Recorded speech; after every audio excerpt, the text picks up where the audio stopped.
여러분은 성령 받으셨습니까? 무조건 아멘 할 게 아니라 정말로 받으셨습니까? 받은 증거가 어디 있습니까? 방언을 말하든지 예언을 말하든지 신유의 은사가 있든지 하면 성령 받은 것이 확실할 텐데, 제가 보니까 여러분 별로 그런 것 같지 않은데 성령 받은 증거가 뭐냐? 오늘 3절 말씀 보니까, 그러므로 내가 너희에게 알리노니 하나님의 영으로 말하는 자는 누구든지 예수를 저주할 자라 하지 아니하고 또 성령으로 아니하고는 누구든지 예수를 주시라 할 수 없느니라. 자, 여기에 예수를 저주할 자라 하는 말하고 예수를 주시라 하는 말을 주목해서 보아야 됩니다. 예수를 저주할 자라 하는 이것은 그 당시에 불신자들이 이방 신전에서 제사를 지낼 때 하던 소리입니다. 이방 신전에서 제사를 지내면서 A curse on Jesus, 예수에게 저주가 있을지어다, 그렇게 외치면서 제사를 지냈습니다. 또 예수를 주시라 하는 것은 그 당시에 기독교인들이 예배를 드리면서 하던 신앙 고백입니다. 기독교인들이 예배를 드리면서 Jesus is our Lord, 예수님은 우리의 주십니다 하고 신앙 고백을 했습니다. 그러니까 바울 사도가 지금 이렇게 말하는 셈입니다. 고린도 교인들아, 너희도 전에는 이방 신전에 앉아가지고 제사 지내면서 예수에게 저주가 있을지어다 그렇게 외치던 사람들 아니냐? 그런데 지금은 너희들이 교회당에 앉아서 예배를 드리면서 예수님은 우리의 주십니다 하고 고백을 하고 있다. 이 변화가, 이 엄청난 변화가 도대체 어떻게 해서 일어난 것이냐, 그 말을 하는 것이죠.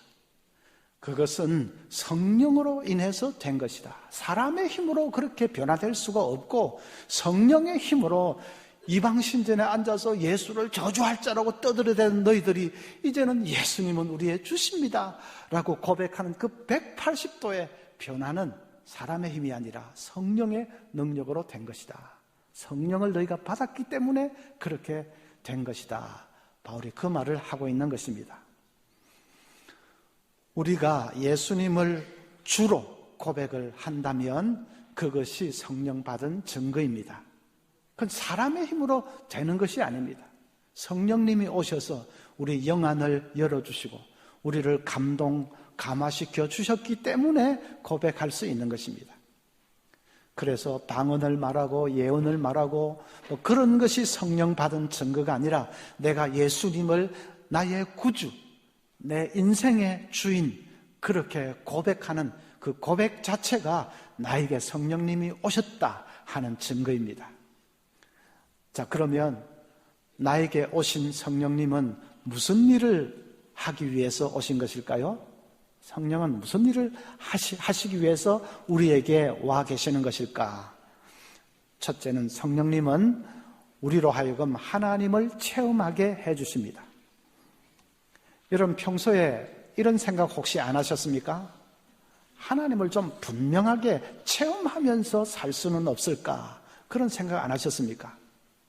구약을 보면 이스라엘 백성들은 하나님을 분명하게 체험을 했습니다. 하나님이 나타나셔서 말씀해 주시기도 하고 하나님이 때로는 불기둥, 구름기둥으로 그들을 인도해 주시기도 했습니다. 전쟁을 할 때는 하나님이 기적을 일으켜서 대적을 물리치게 한 일이 한두 번이 아닙니다. 그럴 때마다 이스라엘 백성들은 자기들 가운데서 역사하시는 하나님을 아주 생생하게 체험을 했습니다. 신약에 오면 예수님 제자들도 마찬가지입니다. 예수님이 병자를 고치고 죽은 자도 살려내고 바람과 바다도 잔잔케 하는 것을 생생하게 눈앞에서 보면서 살았습니다.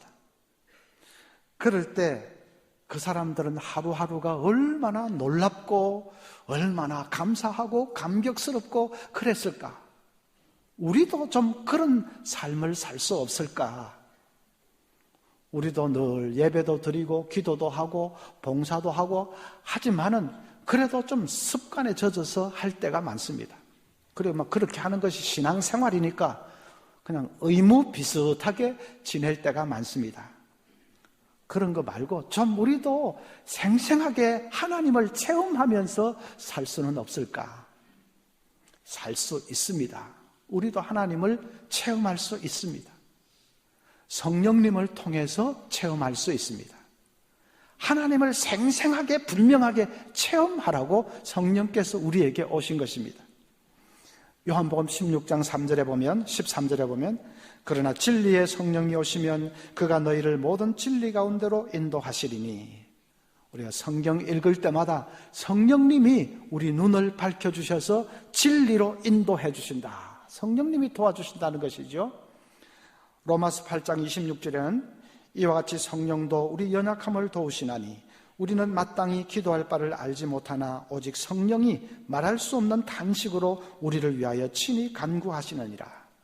우리가 기도할 때 성령님이 도와주셔서 하나님과 깊은 교통을 하게 해주신다, 그 말이죠. 사도행전 4장 31절에 빌기를 당함에 모인 곳이 진동하더니 무리가 다 성령이 충만하여 담대히 하나님의 말씀을 전하니라.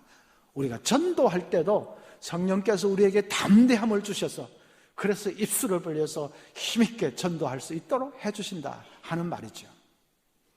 우리가 성경 볼 때나 기도할 때나 전도할 때나 무슨 일을 할 때나 성령께서 우리를 도와주시고 우리를 인도해 주시고 함께 해 주신다는 말입니다. 그러니까 신앙생활은 한마디로 말하면 관계입니다.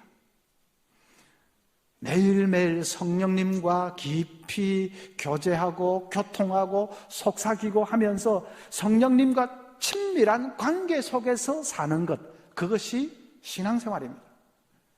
몇 가지 무슨 결이 붙들고 사는 것이 신앙생활 아닙니다. 무슨 습관에 젖어서 의무에 젖어서 그냥 좀 메마르게 예배도 드리고 무슨 봉사도 하고 그런 정도가 신앙생활이 아닙니다. 성령 하나님과 늘 친밀한 이 교제를 가지면서 관계 속에서 사는 것, 그 관계가 신앙생활이죠. 그렇게 성령님과 깊은 교제를 누리면서 살 때에 우리는 하나님을 생생하게 체험할 수 있습니다. 하나님의 사랑을 체험합니다. 하나님의 은혜를 깊이 체험할 수 있습니다. 하나님의 권능과 하나님의 능력을 체험할 수 있습니다.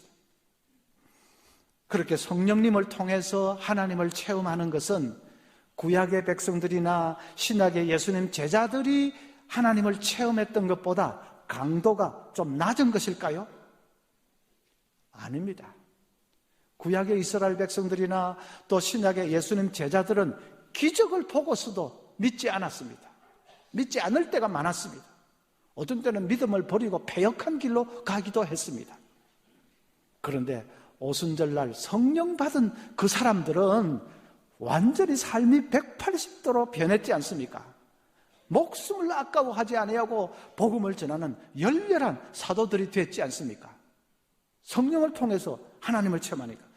그러니까 성령을 통해서 우리가 하나님을 체험하는 것은 구약의 백성들이나 신약의 제자들이 무슨 기적을 보고 하나님 체험하는 것보다 훨씬 더 강도가 센 것입니다. 그래서 예수님은 요한복음 16장 7절에 그러하나 내가 너희에게 실상을 말하노니 내가 떠나가는 것이 너희에게 유익이라. 내가 떠나가지 아니하면 보혜사가 너희에게로 오시지 아니할 것이요 가면 내가 그를 너희에게로 보내리니. 예수님이 직접 말씀하시기를 내가 가고 성령님이 오는 것이 더 낫다고 했습니다. 보혜사 성령님이 너희에게 오는 것이 더 낫다. 성령을 통해서 하나님을 체험하는 것이 훨씬 더 강렬하고 센 것이기 때문에 그렇게 말씀하신 것이죠. 그래서 여러분, 이제부터는 이스라엘 백성들이 막 불기둥을 체험하고 구름기둥의 인도를 받고 할 때, 이야, 이 사람들 진짜 좋았겠다. 그러지 마십시오. 예수님 제자들이 막 눈앞에서 예수님을 모시고 살면서 생생하게 그렇게 할 때, 이야, 하루하루가 정말 황홀했겠다. 그러지 마십시오. 우리가 성령을 통해서 성령과의 깊은 교제를 통해서 하나님을 체험할 때 그 체험은 그 옛날의 체험보다 훨씬 더 강하고 강렬한 것입니다.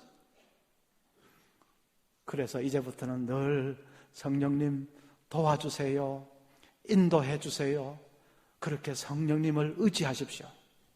멀리 하나님을 찾을 필요도 없고 바로 나와 함께 계시는, 내 속에 계시는 성령님, 그분 하나님이시지 않습니까?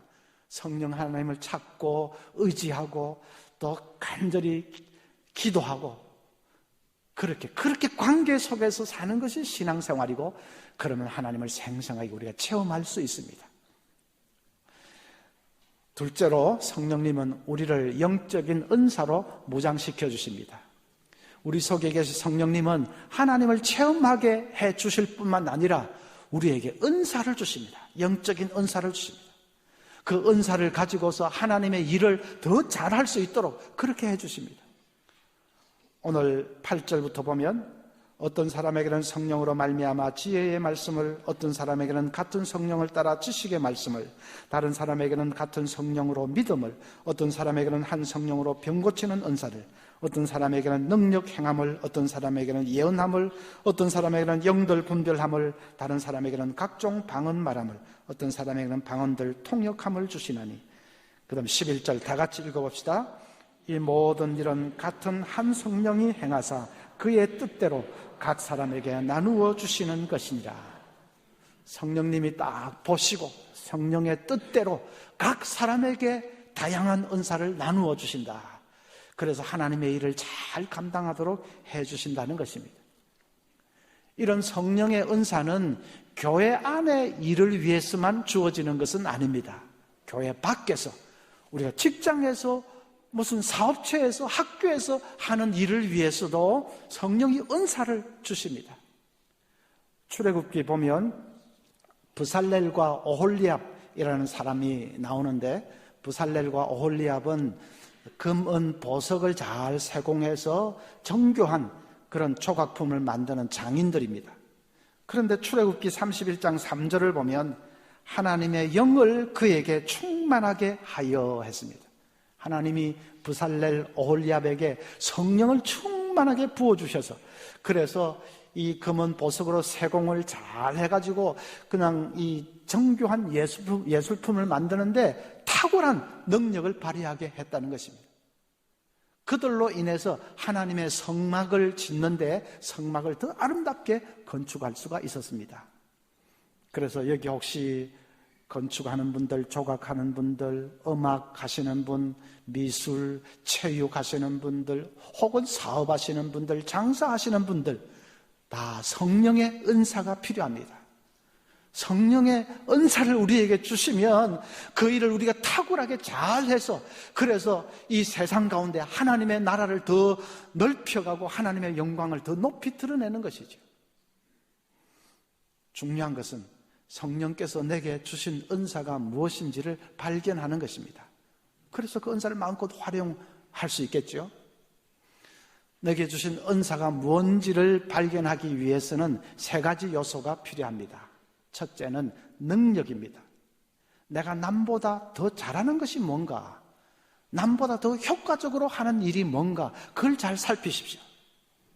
우리가 전도하고 또 중보기도하고 구제하고 이웃을 섬기고 다음 세대를 가르치고 이런 것은 성도라면 다 해야 되는 일입니다. 그런데 유난히 그런 일을 잘하는 사람이 있습니다. 남들보다도 더 특별하게, 더 효과적으로 잘하는 사람이 있습니다. 그것은 그런 쪽으로 은사를 받았기 때문일 가능성이 많습니다. 두 번째 요소는 흥미입니다. 어떤 일에 대해서 내가 참 흥미를 느끼고 그 일만 하면 그냥 열정을 느끼고 하는 그런 일이 있을 수 있습니다. 다른 일들은 좀 시큰둥한데 그 일만 하면 그냥 막 열정이 샘솟는 사람, 그건 은사일 가능성이 많습니다. 세 번째는 이제 인정. 주위의 모든 사람들이 당신은 그 일에 대해서는 조금 특별한 것 같아, 무슨 좀 특별한 달란트를 받은 것 같아, 그렇게 주위 모든 사람들이 인정할 때에 그것이 또 그 사람의 은사일 가능성이 많습니다. 한 가지만 있으면 혹 실수가 될 수 있지만 능력과 흥미와 인정, 세 가지가 다 합쳐지는 어떤 지점이 있다면 그건 그 사람의 성령이 주신 은사일 확률이 아주 높은 것이죠. 저는 아주 옛날 대학생 때 한 번은 저희 학교 기독학생회에서 하는 수련회 갔는데 도중에 말씀 쉐어링하는 시간이 있었습니다. 제가 발표를 하고 나니까 선배 한 사람이 진한 형제는 말씀 전하는 은사가 있네요 그럽니다. 저는 뭘 보고 그러는지 어리둥절했는데 지금 생각해보면 그것이 예언적인 말이었습니다. 그 이후에 전도사 생활할 때 우리 중고등부 학생들을 데리고 수련회 가가지고 말씀을 열심히 전하는데 하루는 교사 한 분이 설교를 녹음한 테이프를 들고 제 앞에 내밀면서 전도사님, 앞으로 전도사님이 유명하게 되시면 지금 이 설교 테이프 비싼 값에 제가 팔아먹을 겁니다 하고 농담을 합니다. 테이프만 들어봐도 막 땀을 뻘뻘 흘리면서 열정적으로 말씀 전하는 것이 느껴진다는 것입니다. 지금까지도 그 테이프가 남아있으면 저도 한번 들어보고 싶습니다. 42년 전에 설교한 거니까 그때는 어떻게 설교했는지 한번 들어보고 싶습니다. 또 그 다음에 유학을 갔는데 설교 실습 시간이 되어서 제 차례가 되어서 설교를 합니다. 영어로 하는 설교지요. 설교를 한 10분 이상 하는데 앞에 앉아있던 미국 여학생이 훌쩍훌쩍 눈물을 흘립니다. 영어로 설교하는데 무슨 감정 전달이 제대로 될 것이며 의미 전달이 뭐가 제대로 됐겠습니까? 그런데 듣던 그 여학생이 눈물을 흘리는 것입니다. 제가 영어로도 통하는구나 하면서 굉장히 좀 고무되었던 적이 있습니다. 전공도 교회사를 하려고 갔는데 하나님께서 어떻게 인도하셔가지고 설교학을 전공하게 하셨고, 그래서 저는 이 모든 과정들을 돌아볼 때에 하나님께서 저에게는 설교의 은사를 주신 것이 아닌가 그런 생각이 듭니다. 은사를 주시면 자기가 기존에 하던 일을 훨씬 더 잘하게 되는 수도 있고, 또 어떤 경우는 자기에게 분명히 한계가 있는데 은사를 주시면 그 한계를 넘어서는 경우가 많습니다. 목사님들 중에는 평소에는 말을 더듬는 분인데 이 설교단에만 서면 말을 전혀 더듬지 않는 분들이 종종 있습니다. 미국 트리니티 신학대학원의 폴 시다 교수도 평소에는 말을 심하게 더듬는 치료가 필요한 분인데 딱 강단에만 서면 하나도 더듬지 않고 그냥 진짜 무슨 청산유수처럼 말씀이 흘러나옵니다. 성령께서 은사를 주셔서 한계를 넘어서게 한 것이죠. 저는 말을 더듬고 그런 건 아니지만은 사람들 앞에 서면 주눅이 듭니다. 부친께서도 그랬고 저도 그렇고 성격이 워낙 내성적이라서 여러 사람들 앞에 딱 서면 속으로 막 떨리고 목소리도 어떨 땐 떨리고 주눅이 듭니다. 전혀 무대 체질이 아닙니다. 그런데 이상하게 이 설교하기 위해서 단에 서기만 하면 마음이 딱 침착해지고 이 회중이 한 손에 딱 잡히는 것 같고 그리고 말씀이 흘러나옵니다. 성령께서 은사를 주셔서 저의 한계를 조금 넘어서게 하시는 것 같습니다. 그래서 저는 성령이 내 속에 계신다는 것이 전혀 의심이 되지 않습니다. 설교할 때마다 힘주시고 도와주시고 하는 것이 느껴지니까요. 여러분은 무슨 은사를 받으셨습니까? 성령께서 주신 은사가 분명히 있습니다. 성령님 우리에게 오셨는데 하나님을 체험하게 하는 거기서 그치지 않고 우리에게 하나님의 일을 하도록 은사를 주셨습니다. 그 은사는 꼭 설교하고 방언 말하고 예언 말하고 하는 그런 것만 은사가 아닙니다. 다른 은사도 많습니다. 로마서 12장 6절부터 보면 우리에게 주신 은혜대로 받은 은사가 각각 다르니 혹 예언이면 믿음의 분수대로, 혹 섬기는 일이면 섬기는 일로, 혹 가르치는 자면 가르치는 일로, 혹 위로하는 자면 위로하는 일로, 구제하는 자는 성실함으로, 다스리는 자는 부지런함으로, 긍휼을 베푸는 자는 즐거움으로 할 것이니라.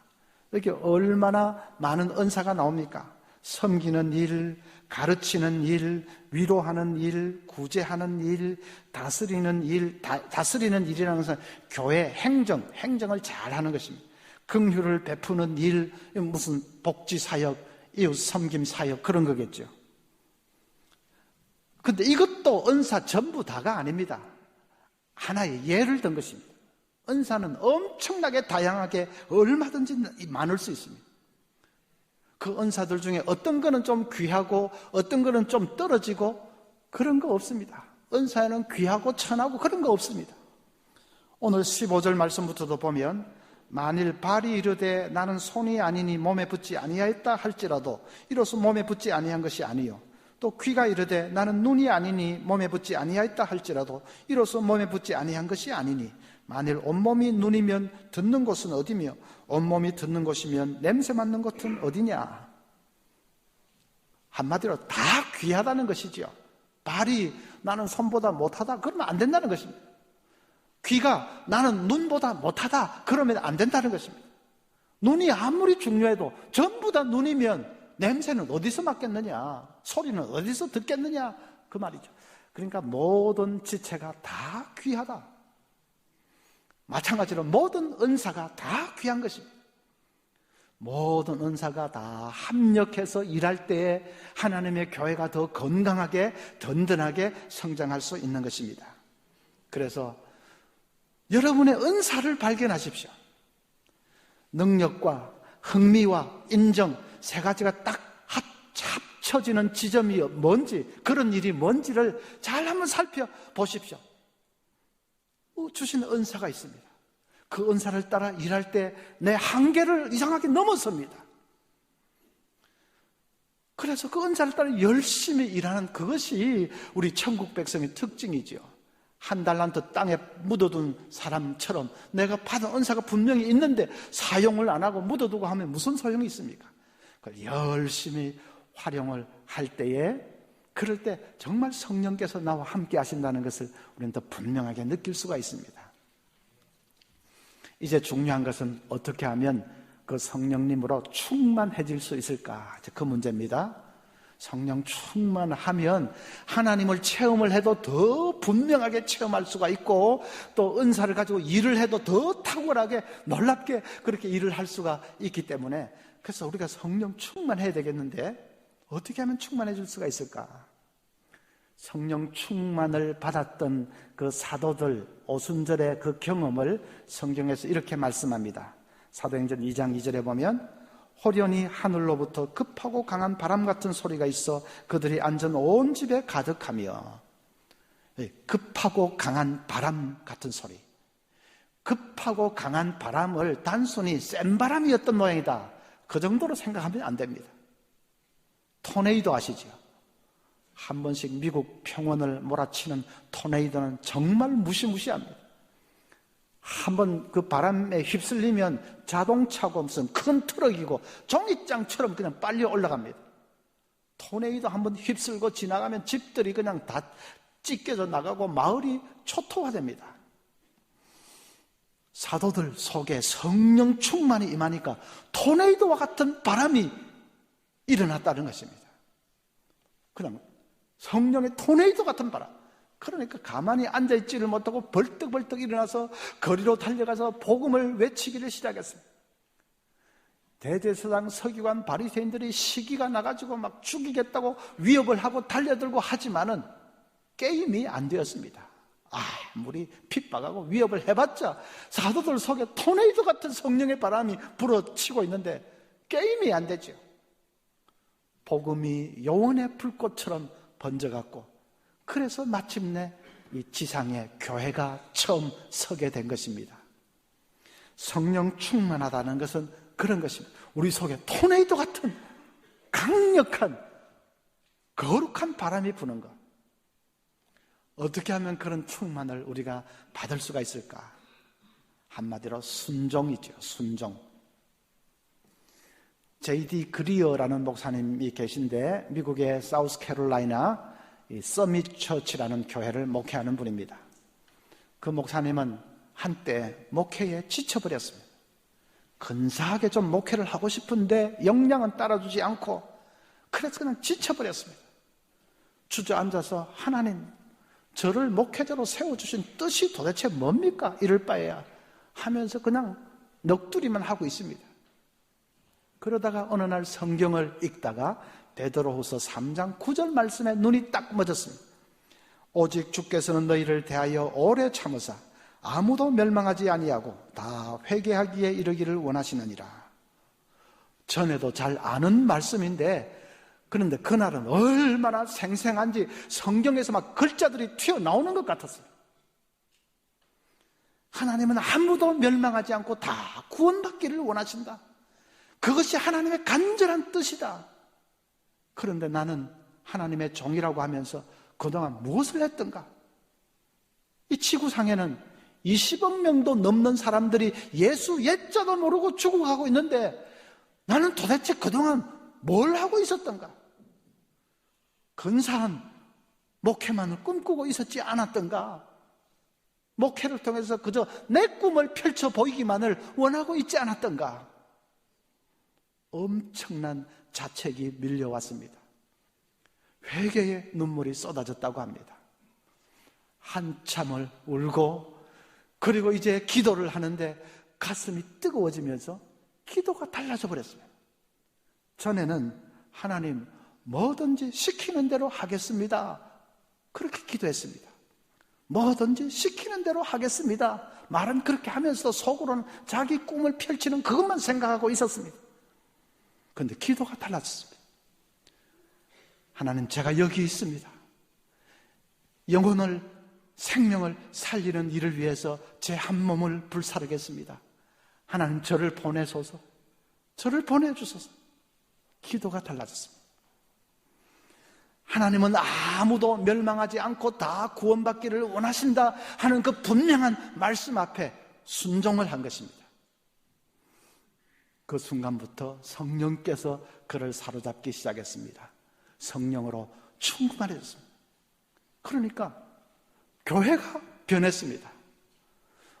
성도들 사이에 이 선교에 대한 비전이 급속도로 확산이 되었습니다. 특히 중직자들 속에 선교에 그냥 불길이 타오르기 시작했습니다. 그 미지근하던 교회, 서밋 처치도 우리하고 뭐 다를 바 없는 그냥 보통의 교회입니다. 미지근한 교회입니다. 습관에 젖어 있는 교회입니다. 그런데 그 교회는 어떻게 급속하게 그렇게 선교의 비전이 불처럼 타오르기 시작하는지, 그건 사람이 한 일이 아니었습니다. 사람이 뭐 한 일이 아니었습니다.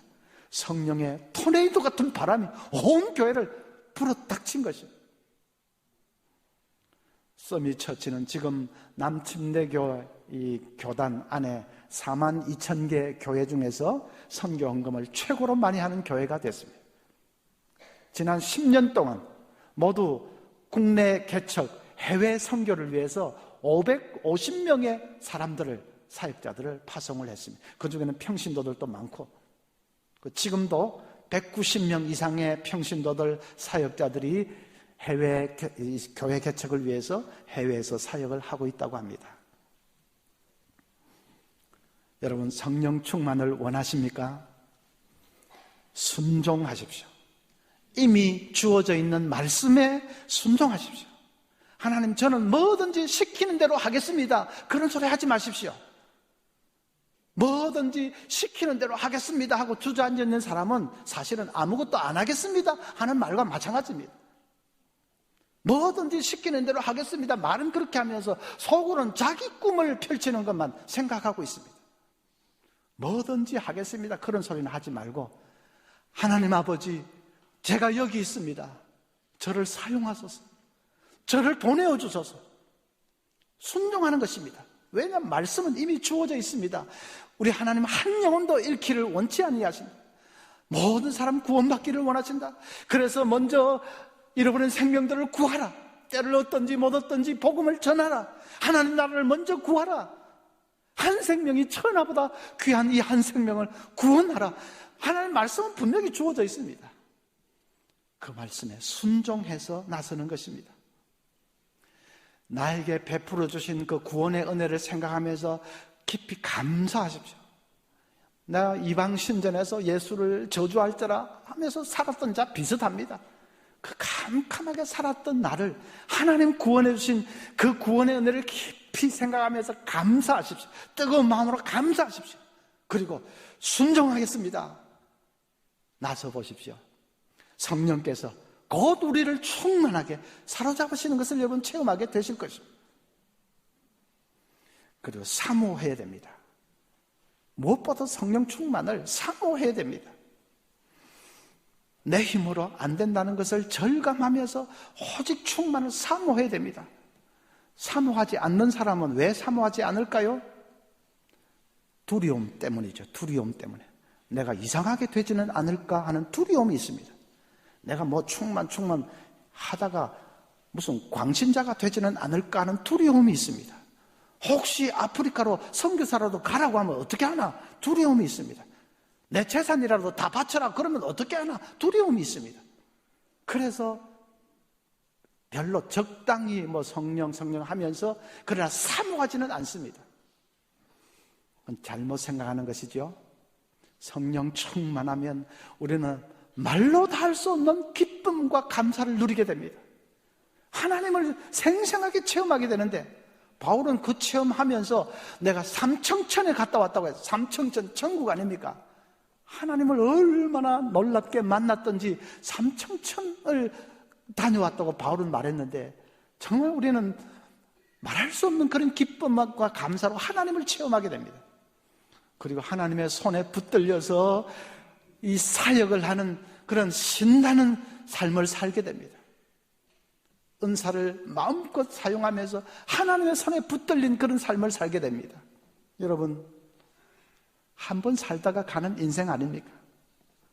정말 순식간에 빨리 지나가 버리는 한 번뿐인 인생 아닙니까?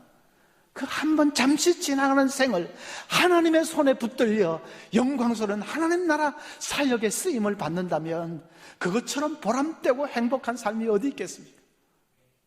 두려움은 괜히 성령 충만 못하게 하기 위해서 마귀가 우리에게 불어넣는 거짓 감정입니다. 우리 모두가 성령 충만을 사모할 수 있기를 바랍니다. 그래서 정말 충만해서 하나님 체험이 날마다의 그런 삶이 되고 또 하나님 손에 붙들려 그분의 사역에 아름답게 쓰임받는 그런 놀라운 생을 사시기를 저와 우리 모두가 그렇게 되기를 간절히 소원합니다.